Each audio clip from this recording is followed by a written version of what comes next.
Peace, y'all. Peace, peace, peace, and many blessings to you all. Welcome back, and welcome to anyone who's new to Redefining Authenticity. My name is Sheronda L. Barksdale, aka Empress Shay. I am the vision specialist at Authentically Your Expressions. That's where we are helping you live your most authentic life. Absolutely, absolutely. Peace and blessings, y'all. I am Kim Martin Raymond, and I am the uh, Toolbox Essentialist and founder of Redefining You LLC, where I help my clients to realign themselves, mind, body, and spirit. And I'm also the host of the How Now podcast, where we are doing our 365-day challenge, and we are in day 90, y'all. Day 90 of the 365-day challenge already, Sharonda. So we're rocking and rolling. Yes, Welcome this to the year. show. Welcome. We're past the first quarter. Tomorrow, we're past the first quarter of the year already. And I hope everybody's doing well. Are you redefining your authenticity out here? What is life looking like for y'all right now? Are you feeling good? Are you knocking out some of those goals that you set at the beginning of the year? What does it look like? Let us know in the comments of what's life looking like for you That's as right. we see that Carmen San Diego is at home. I'm at home. Like I said, every time you see that tree of life behind me, you know that I am home. So I'm happy to be home. I'll be flying out at the end of the week. So it's just home for a moment, and then off I go again. But like I said, excited. Just like you were saying, we're looking to see how everybody's doing. Make sure that you put in the chat that you are here, that you're hanging with us tonight. Just send us a little note. Say, hey, what's up? Good evening, ladies. What's going on? Send us that. And then also make sure that you like, follow, share, and subscribe. Our YouTube channels are scrolling across the bottom of the screen. So make sure that you go like, follow, share, subscribe, and let people know, that you're with us, and that you'll, click that notification bell so that you'll know when we are airing our shows each week. So make sure that you tune in. Absolutely. So we're going to get this party started right. Today, the topic is mental illness and what it can feel like. It's a very important conversation. So I went and searched for the definition, because I could describe it in my own words, of course. But I went to psychiatry, .org. And so they're saying that mental illnesses are health conditions involving changes in emotion, thinking, or behavior, or a combination of these. Mental illnesses can be associated with distress and problems functioning in social, work, or family activities. And we felt like it was important to have this conversation on this show with redefining authenticity because we have to be aware of our mental status. So often we were talking about this last night on the book club, and we bring it up real quick. Our little Yes. book club, every Sunday I have my group coaching sessions and book study club on Zoom. So make sure you go to my website so that you can join it. It is called Rest. Rest stands for reclaiming every second of our time. And so we're doing the book, The Subtle Art of Not Giving a F. Not giving a fuck. So we're learning the subtle art of not caring, but learning what to care about. And one of the piece, yo. Yeah. So one of the things we were talking about last night in the study was how we'll pay attention to like physical signs that something's wrong with us. So you feel the knee popping, you feel the eye twitching, you feel the lower back burning. We'll feel physical pains, and often we'll go to the doctor and get those things checked out. But when we're having mental signs, when we're getting these symptoms and signs of things going on with our psych, the way we think, the way we process, the way we are interacting with other people, the way we feel, we don't always go get that checked out. What you think about that, Kim? Yeah, absolutely. I mean, and another thing with when we talk about the symptoms of mental illness, it talks about how it affects our emotions, our thoughts, and our behaviors. And so, uh, the things that are on the outside of us, our physical things, we can see, like you said, that knee popping, those things cracking, things like that. Think about the physical with our cars. We see that little indicator light that comes on, letting us know that something is wrong. Okay.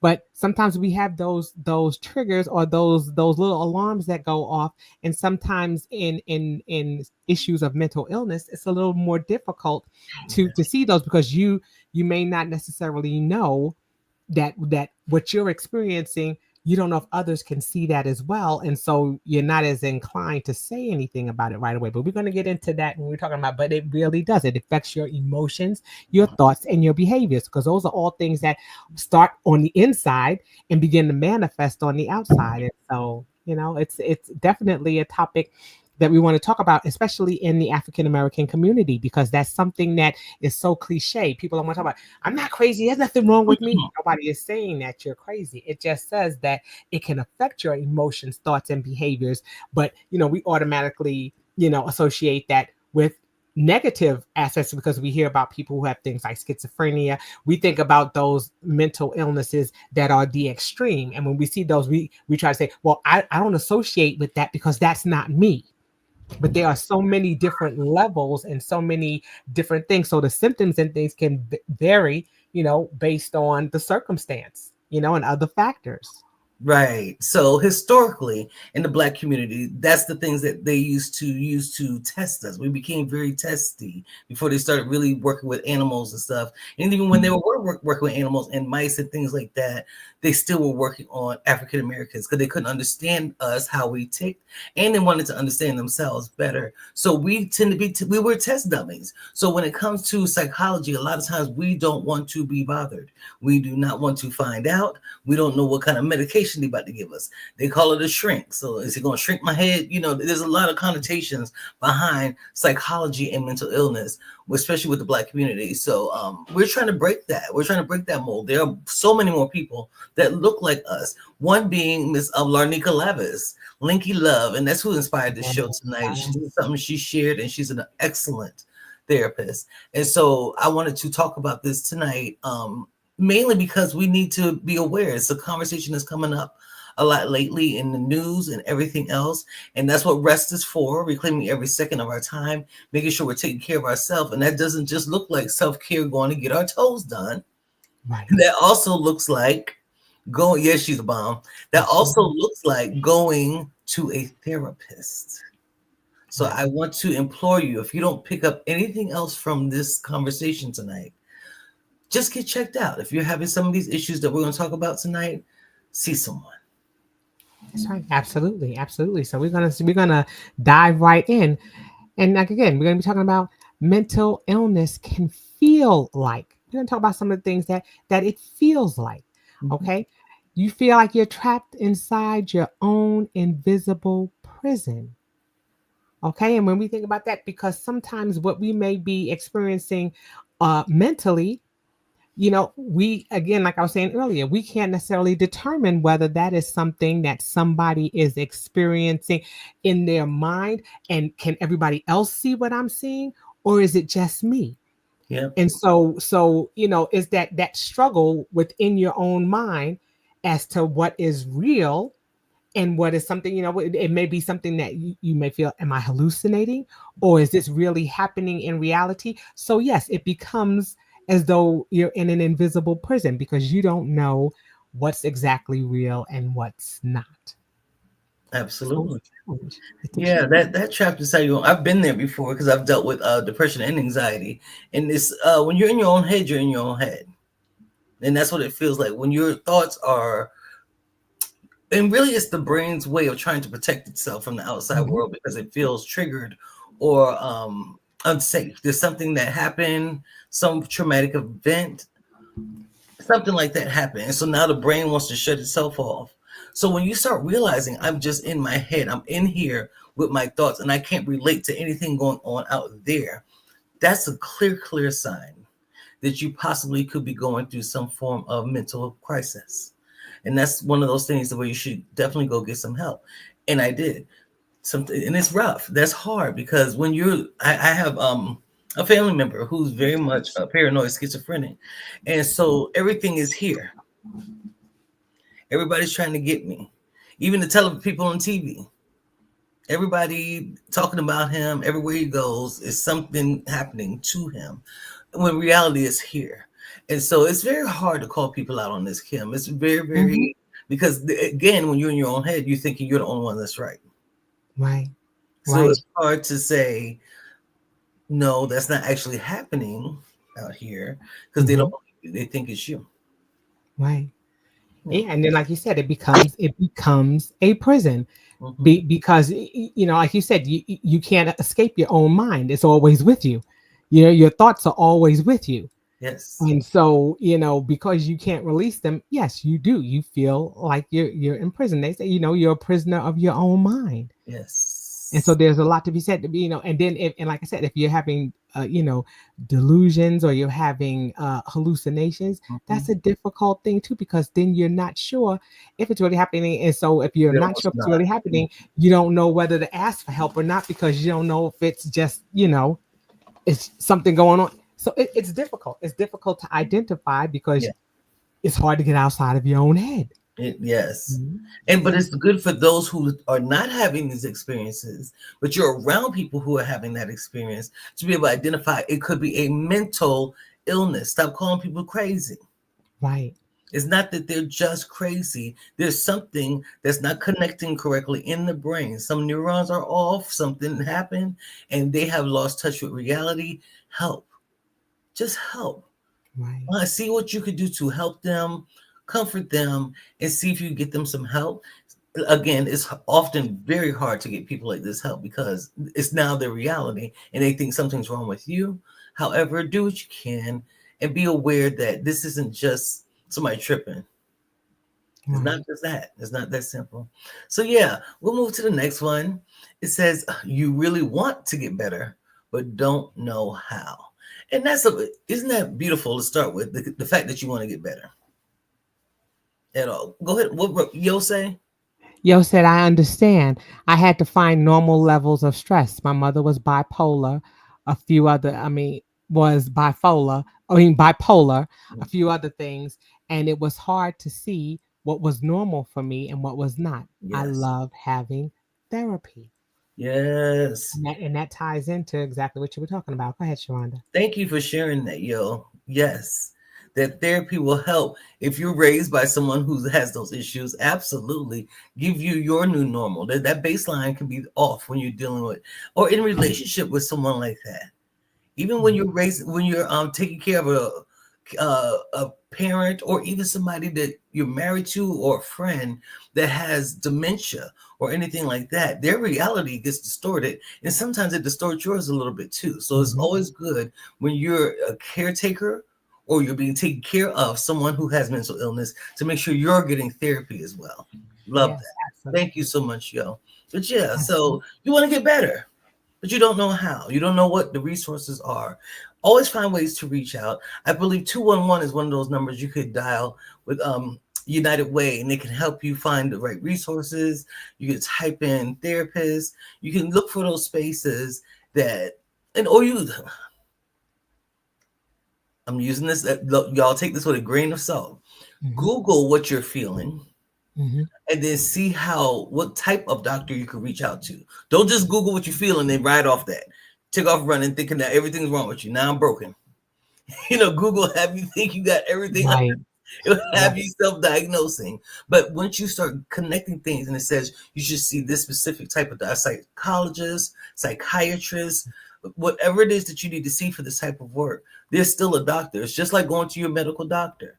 We really want to take that stigma away from being afraid to go to a therapist because your mind needs to be healthy as your body. It probably needs to be even more healthy than your body does because that's what's running the show. Right. But just like you said, it's really a matter of like you said, releasing that stigma. Mhm. Because if you're raised in a family that's like, oh no, there is nothing wrong with you, you're not crazy, so you're not going to a psychiatrist or a psychologist, you're not going to any of those people. And so there are some family members who will make you feel a way about wanting to find out Getting what's help. going on with you, because there is so much of a taboo and a Mhm. stigma behind it, that now you just don't know how, because you don't know who to reach out to, because you've been conditioned to believe that it's taboo to ask for help. Oh, you all right, you gonna get through it, just go and say, just go and drink this tea, just go and have this. They always think that there's something else besides uh you know what can really help you. And for a Absolutely. person who is trapped in their own invisible prison, somebody who is having issues with that, it's going to be beneficial for them to see somebody, not to listen to their uncle or their aunt or another family member or anybody else or a friend in the street. They need to hear it from somebody who is credible, somebody who is knowledgeable, Yeah. somebody who knows how to introduce those concepts and things that are, or symptoms to somebody, and that's the person that is in the medical profession. They Yes. need to see somebody who is a professional. And if they are not exposed and don't know how, or having issues with being able to connect to those things, it's going to be difficult for them to go. And that's why it's important for us to have this conversation, because it's not, like I said, just for you as an individual, it's for you to be able to see in other people too, and to be able to help them to get the resources and the help that they need. They need to be with somebody who is familiar with these types of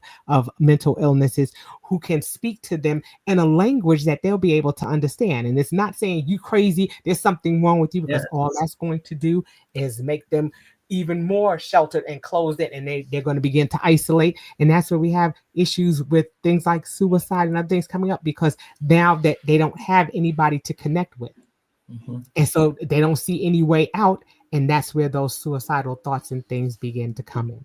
Right.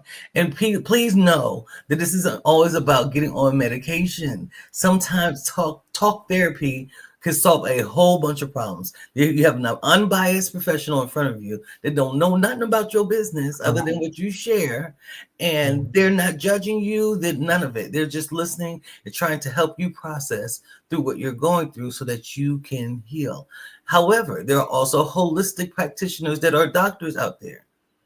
They're holistic, and Right. they may not use the same regular big pharma drugs, but they know other ways that you can be healed on a long-term basis, and they will still monitor your vitals. They still monitor everything that are because they are a medical doctor, but going to a traditional psychiatrist would do.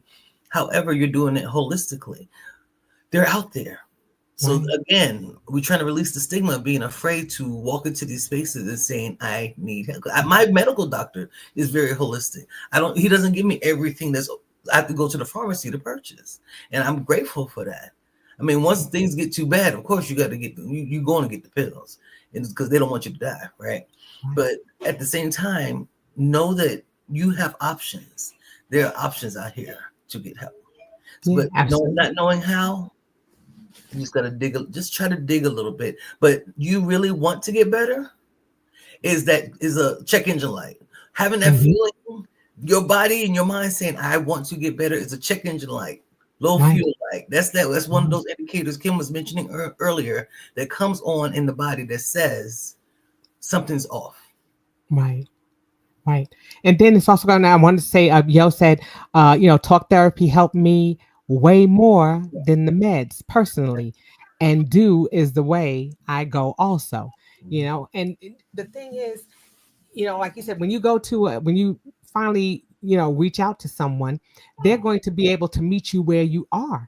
And it Period. may be that you're in the beginning stages Mhm. of mental illness, or it may be that is escalating, Yeah. or has escalated to a point where it may lead to something, where to a type of mania or Yeah. a manic type of behavior. Mhm. And they're going to be able to identify that. And so yes, if you as soon as you say, as soon as that person is crying out for help and they're saying, I want to do better. I know that something's wrong and I just don't know what it is.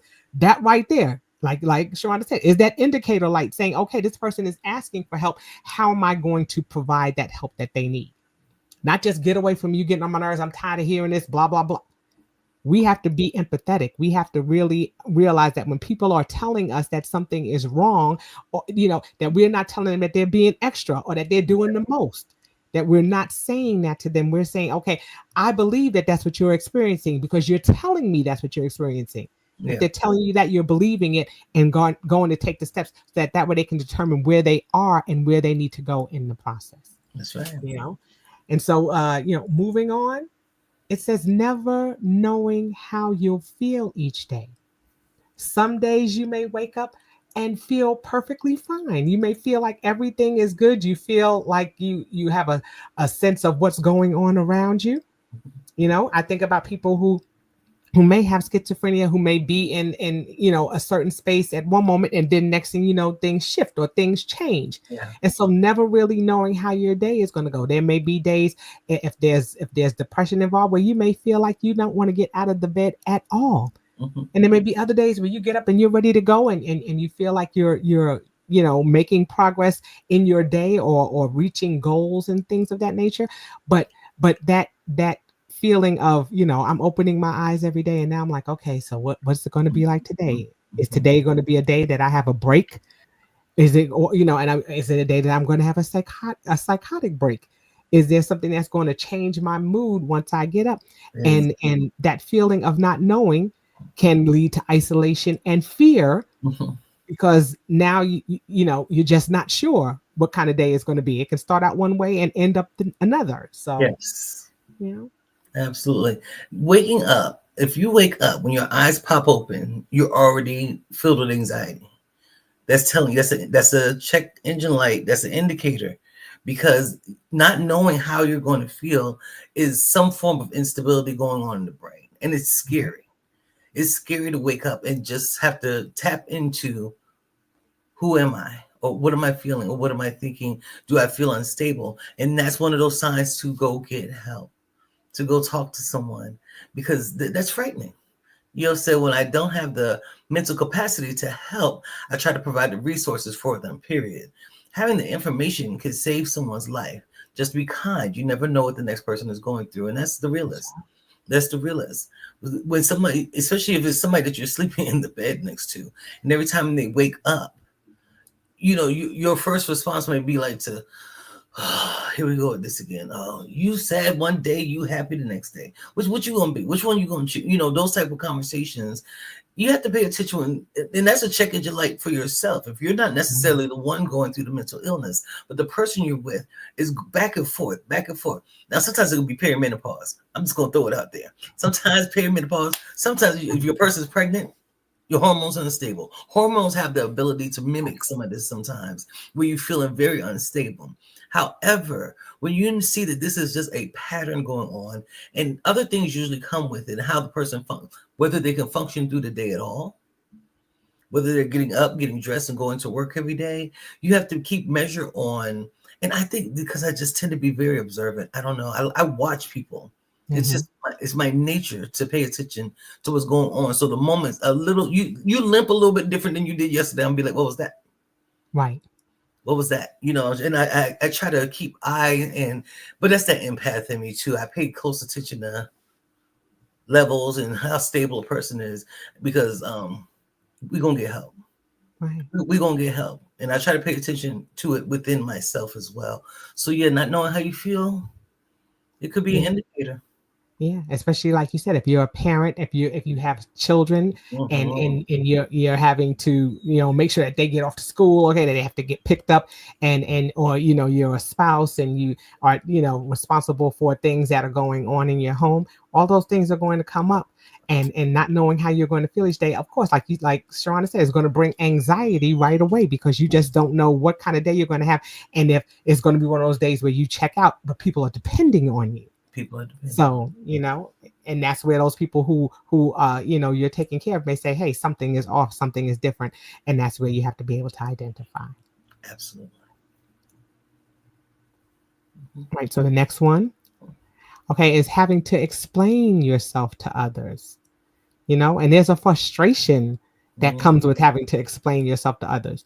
You're trying to say, well, I just don't feel right. Well, what's wrong with you? You always doing this, just like Sharon was saying earlier. Why you acting like that? Today you hot, tomorrow you cold. What's going on with you? And having to sit there and try to explain when you're not really clear on what's going on yourself. Yeah. That's the biggest thing. I don't know how to explain to you what's happening to me, because this is all new to me too, and I don't have the vocabulary. If you don't go and see somebody, and they can explain to you what's going on, Yeah. you're not clear, and so it's going to be hard for you to explain to somebody else what's going on, because you don't know what's going on yourself. Yes. And so that's what creates that frustration, and that's where those lashing out and Yeah. that anger sparks, because you don't have the words to explain what's wrong.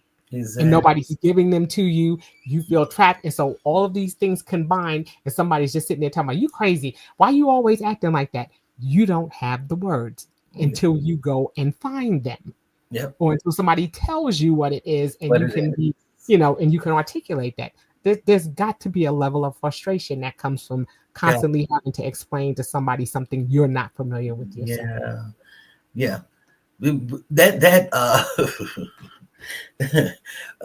it's funny because some of the stuff mimics this thing I was reading about perimenopause Mhm. and how you sometimes lose your words. Like you like go get that Oh, yes.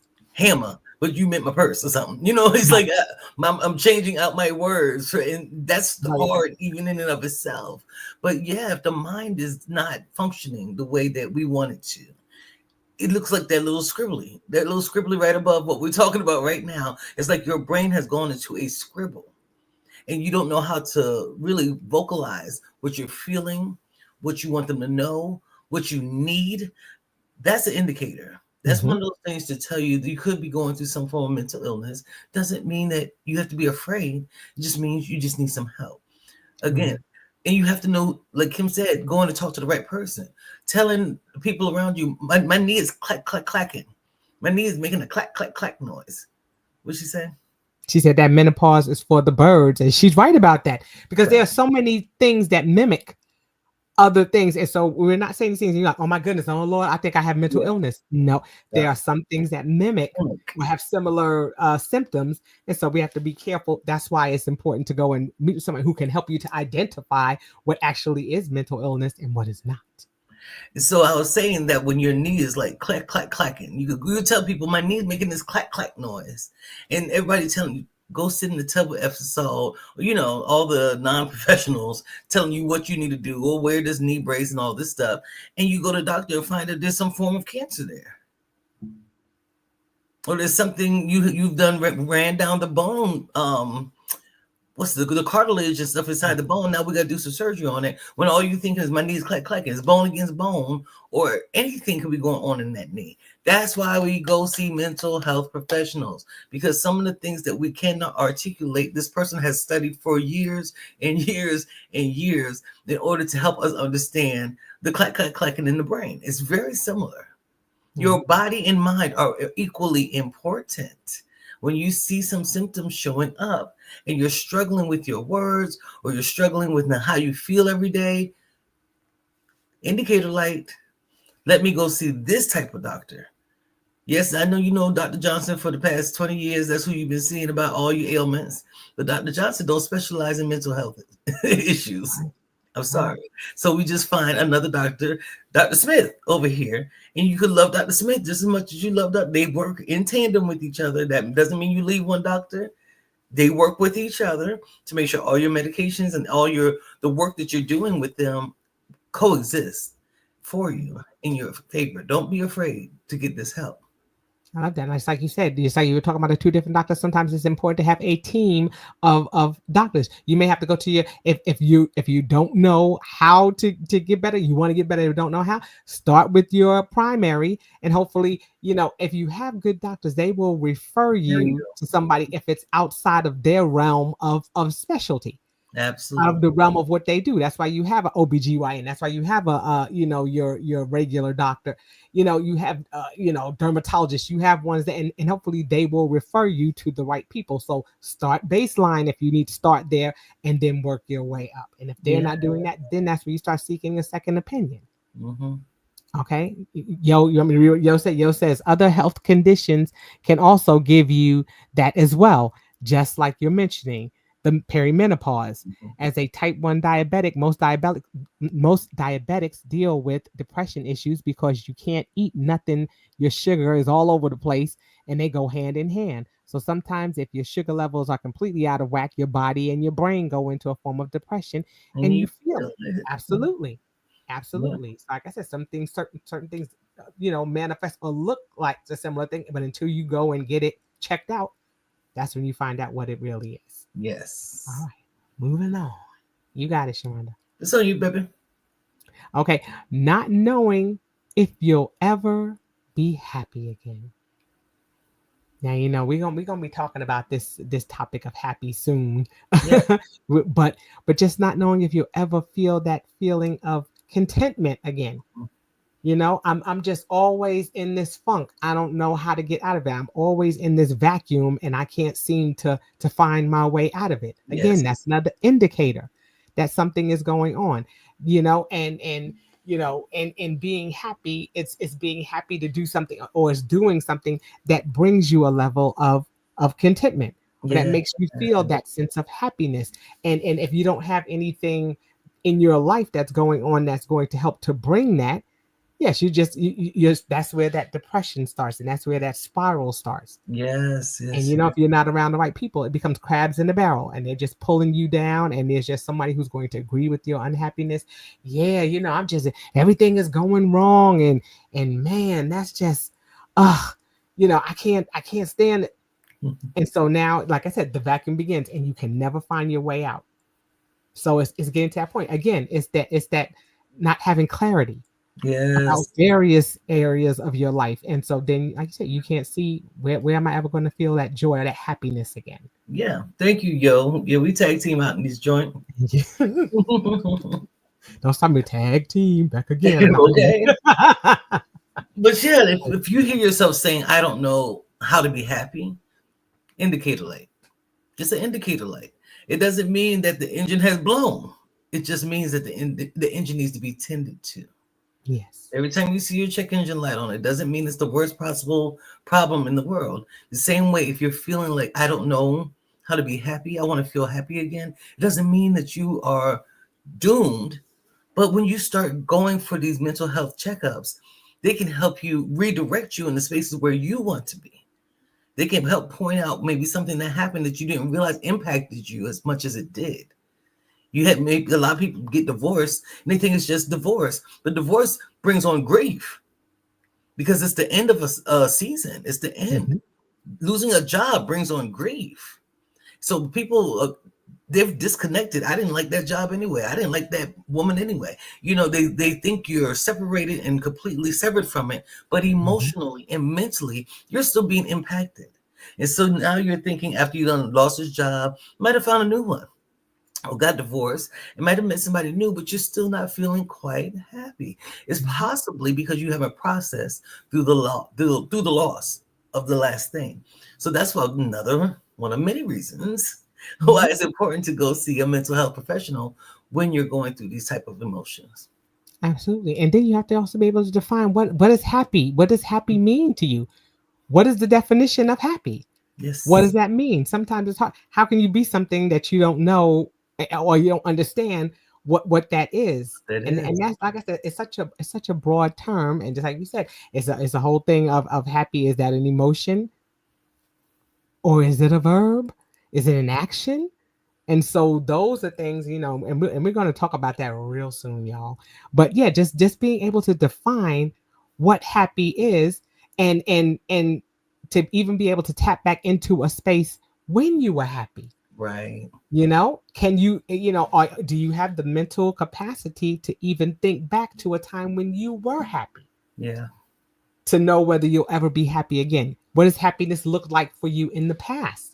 And that may be something that your therapist or that your health professional will be able to help you tap into, so that way you can know, oh, this is what happiness looks like in my life. And yeah, okay, this is what I did to get there before. Yeah. So those kinds of things will come up. Absolutely. Yes. So mental illness can feel like saying things like, why did this happen to me? Did I do something wrong? Where you're trying to figure out and you're reprocessing this thing over and over again. It could just be a form of, I need to go talk to someone because I'm experiencing anxiety. I may be experiencing some depression. It's no telling. This is the diagnosis for mental illness go on and on and on, of course. But it could be something simple as, I'm feeling depressed Hmm. and I'm stuck and I don't know what to think or what to do. I don't understand. Why me? How many of y'all have said that before? Why me? Why is this happening to me? What did I do to deserve this? What did I do wrong? And it's probably none of those things, but Right. nobody's going to be able to convince you of that, because when stuff feels that heavy, to this degree, what we're talking about is mental illness. We ask questions, don't we, when we go through things? But when it gets to the degree of almost self-deprecating, where you just like, Mhm. you don't even like yourself no more. You don't want to interact with people anymore. It's just feeling like it's me. It's me. I did it. I had to have done something. There must be something wrong with me. I must be a bad person. And I know I've been there. Lord, I wrote a few lyrics in that song, I'm sure. Yeah, okay. But but that's the time where you could go see a mental health professional. Hmm. Again, some of these things are hereditary. Mm-hmm. You know, and that's why it's important for us to communicate with our families, especially when it comes to health issues. Mm-hmm. How many of us have had a loved one who has passed away or something happened, and then we find out that there's been a history of stroke, or there's been a history of cancer, or there's been a history of something that's going on in the family, and Right. nobody has shared it because it's something that has been taboo or something that wasn't discussed. And so you didn't know about it until that person was deceased. And then you find out, you start putting the puzzle pieces together, and you find out that it was your auntie, your grandma, your sister, or everybody has had this same condition. And so you begin, when you start questioning, why did this happen to me? It may be something that was hereditary. And then if it is, then we can start going about seeking out, help in advance, and just saying, we have a history of dementia, we have a history of epilepsy, or we have a Yeah. history of something that's going on in our family. And this is something, I have a girlfriend whose mom had a mental illness. Her Mm-hmm. brother had a mental illness as well. And Mm-hmm. she has a therapist now because she's like, I saw some of the signs in my mom, I saw some of the signs in my brother, and now I'm looking to speak to a therapist because I want to make sure that I'm not waiting until it happens to me, or if it's going to happen to me, you know. So, you want to get out of that why me, or why is this happening to me again, because that's going to be the start of depression, because now you're beating yourself up and you're thinking that everything is you, and you're not talking it out with anybody, and you start to begin to believe those things that are going on, and that's where, again, those suicidal thoughts and things start to arise, because now you're beating yourself up. Yeah, it's a hard one. Mm-hmm. It you is. know it may not be you. Speak to somebody. Okay, next one. Okay, other people just don't get it. That goes along again with that whole thing of people thinking you just being extra. They have a certain thought about mental illness, and they're trying to place that on you. And it's just like, oh, well, there ain't nothing wrong. Again, especially in the African American community, that's what we see happening. People are just like, yeah, there ain't nothing wrong with you. That happened, yeah, that happened to my cousin, or that happened to my aunties, and they fine, they doing all right. They out there, yeah, they just crazy. Yeah. And you want people to understand, with empathy and things like that. Those things come from understanding that somebody is experiencing this, that is their reality. And we can't discount how somebody feels about something because, oh, well, I had that happened to me, and ain't nothing wrong with me. Yeah. That was you. That was you. There were some different variables and things that happen. You may not have that as a history in your family. There are so many other variables. We can all experience it. We can all have similar experiences, but there's always going to be one or two little variables that are going to make it different, that are going to make the outcome different. And so people just have to be empathetic and understand that when somebody is telling you something about themselves, or that they're experiencing something, that you first have empathy and say, I'm sorry that you had that experience. But we never discount how somebody feels about something, or what somebody is trying to tell you about how they feel. You can't tell me about how I feel. You're not inside of me. Right.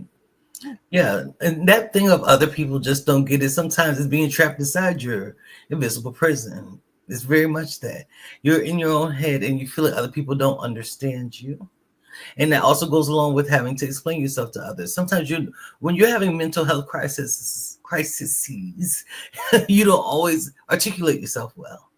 Sometimes it's just there's no clarity there because you're not able to grant it. So it's not that other people don't get it all the time, it's just that they don't understand. So they don't know how to help you. And that's how you have to, that's when you get that thing, the indicator like, I have to do something myself because I don't feel heard. I feel like my voice is missing. Nobody's hearing and understanding what it is. And maybe they just don't get it. And you're not able to articulate it because you don't get it, like Kim said earlier. Other people don't understand. They just don't. And this is, oh gosh, just recently I was talking to a young lady and she said something like this, like, everybody, it feels like everybody's against me. Baby, everybody can't be against you. There's only one common denominator in that, and that's you. Everybody can't be against you all at the same time. Those feelings of thinking that the outside world don't see me, that's a clear indicator of getting some help. That's how you see. That's how I saw the form of paranoid schizophrenia showing up in my cousin. And the only person who was on his side was his mama, because she didn't pay attention to the signs, and so she always told him, "They're jealous of you." Everybody.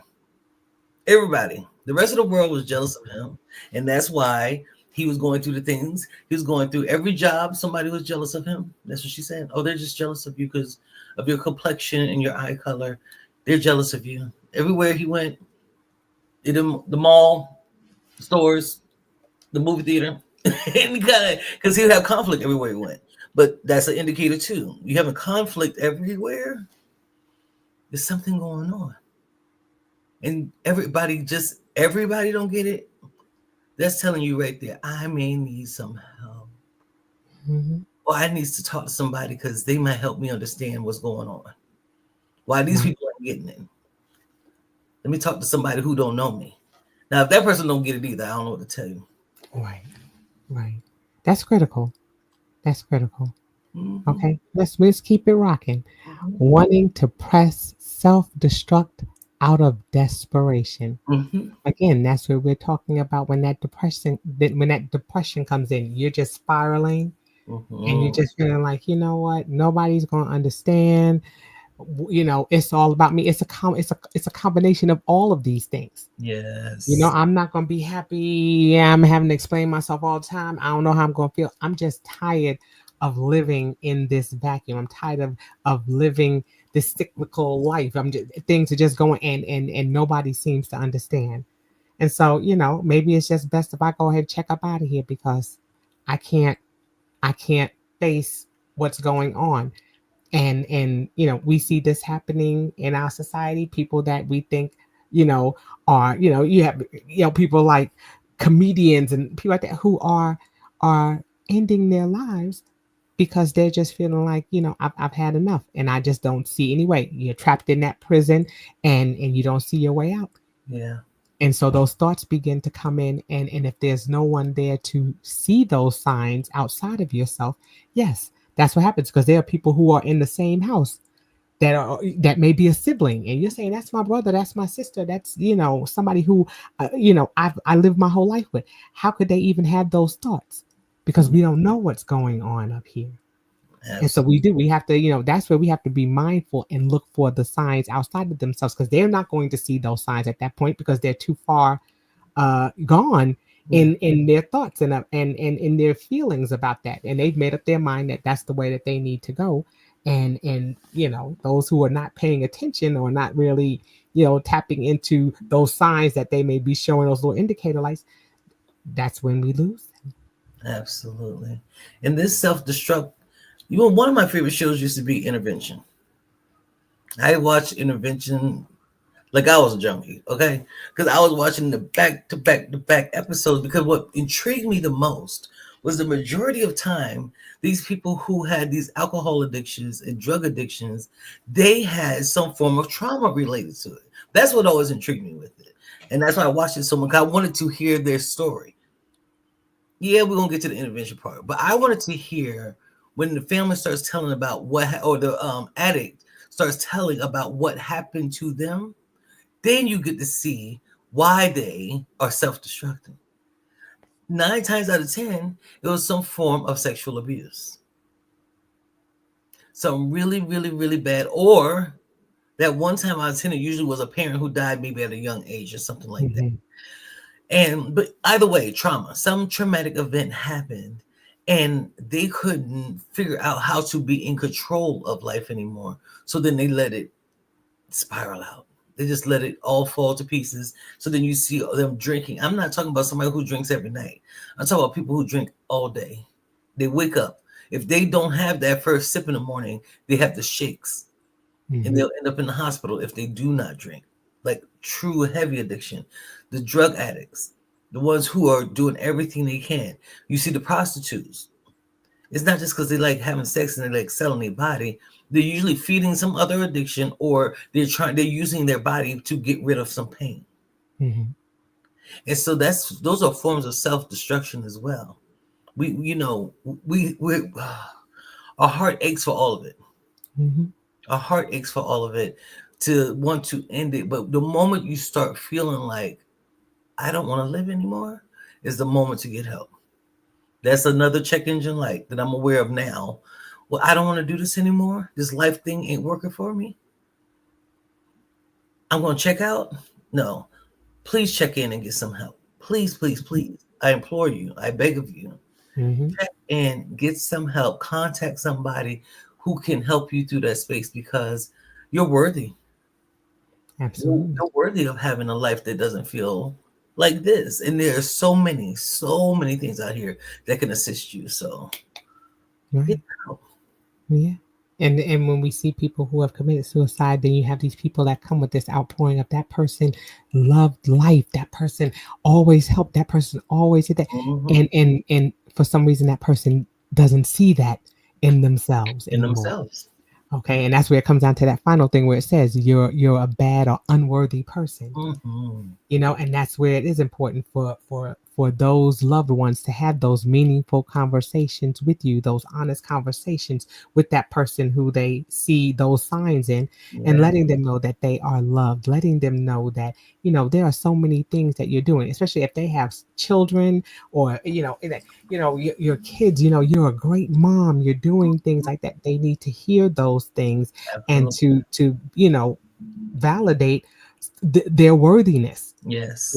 They have to be able to again see those things, and sometimes it takes another person who is close to them to be able to say, you've done a fabulous job raising your kids. Look at how awesome they are. Look at them. Yeah. They're involved in this, so they're doing that. Start looking for the good things. Don't harp on those bad things. That's why your kids act like that, because you crazy and they act crazy just Yeah. like you. We have Mhm. to be so careful about the Mhm. words that come out of our mouths. Yes. Words have power. Yeah. They have power. They have the power to inflict pain that goes beyond the physical Yes. and goes into the mental. And that's another thing too. We have to be able to look at the people that we are surrounding ourselves with, and the impact of their words, and the Yes. things that they are saying to us that are sticking with us. Those things, and it reminds me always, I'm going to always go back to that book, The Four Agreements. What is it that you're agreeing to that somebody is saying about you? Because sometimes it starts there. You start thinking these things about yourself, and then if someone else comes along and they say something, and it's similar to what you're thinking, now you're like, oh, see, it's confirmation that I'm crazy. It's confirmation that something is wrong because somebody else has said it. And then that's where the Exactly. cycle starts. Exactly. And that's a lot of it requires a lot of self-empowerment to be aware that the people you're around are the ones that are feeding into something you kind of already believe about yourself. And if you can, be able to switch spaces, find spaces that are more uh in line with who you want to, how you want to see yourself. If you want to see yourself as a powerful, strong woman, look for spaces where you believe that there are powerful, strong women, and just start hanging out, reading those type of books, getting a better understanding what that feels like. We can't always get up and leave from spaces, right? Sometimes we can't just get up and leave the parent that's making me feel bad, or the spouse that's making me feel bad about myself, or making me feel unworthy. But when you could do number one, as we say, go get the therapy. But number two, seek out spaces that put you closer into alignment with you feeling good. Don't rest in the unworthiness, because you're not unworthy. You never were unworthy. None of us were ever unworthy. When you're born and you live, you're worthy. That's just the beginning and end of the story. So make sure you're doing what you need to do for you to protect yourself from yourself and others of convincing you of your unworthiness. Absolutely. This has been a powerful, powerful conversation, because just like it says what mental health can feel like.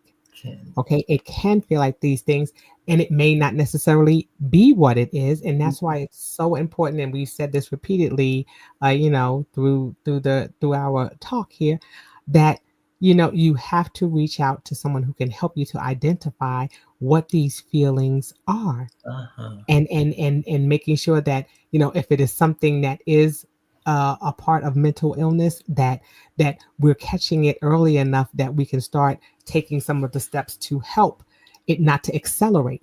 We want to make sure that that person is getting out and they're not isolating themselves. So many times you'll see certain people that have just isolated, they just become a recluse, and they're no longer around other people, and so they're in spaces where other people can't reach them until it's too late.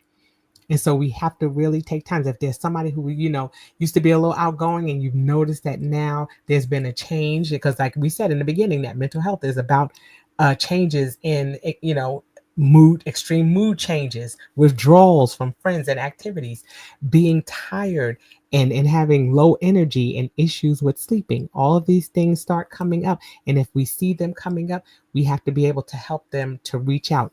Okay, so some ways that we can do that is making sure that we're calling 911, or a local emergency number, if we're noticing some of these things that are going on in a person, and that they've accelerated to a point where it seems like that person is not in touch with what's going on in reality. And we also have a suicide hotline.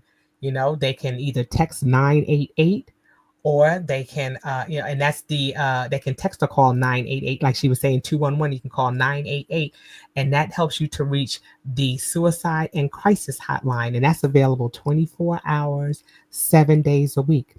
So there's never a time when someone is not available to speak to someone who may be having those suicidal thoughts. So we definitely want to bring that to the forefront and make sure that people know that there are numbers that they can contact, resources that they have that can help people through these trying times. Okay, any other parting words that you have, Sharonda? Yeah, I just want to conclude this by saying get the help you need. The same way that you'll get help if your car is going down and you need an oil change, you'll hire a mechanic. If you're going to go see the doctor about those body issues, do it for your mind, do it for the mental health of it all. They're the same equal importance. Don't lower your mental health importance because of the stigma around it. Do what you can. Like we said, these are things that it can feel like. Mental illness shows up in other ways as well, but these are the mainstream ones that we found with this particular slide. And so do what you can to take care of your mental health. It is important. It is important. And if nothing else, get your butt out there in the sun. You'd be That's right. surprised how much that vitamin D will improve your mental health wellness and just make you feel good about your day. So please take it very seriously. Yes, yes. Okay. And then as we close things out, we want to make sure that you guys are making wellness a habit. Like I said, I've been doing that with my 365-day challenge. And like again, I said we're in day 90. It's about making wellness a habit. And that includes your mental, physical, and spiritual wellness.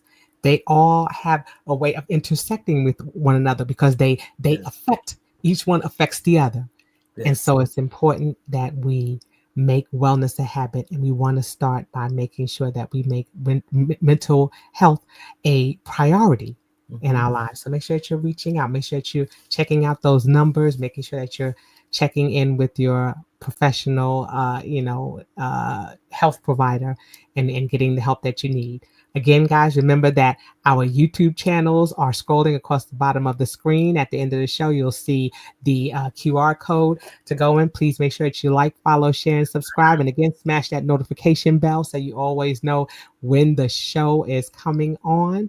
And with that, I'm going to say enjoy the rest of your week. Again, make wellness a habit, mental, physical, and spiritual. And until we see you guys the next time, we say peace.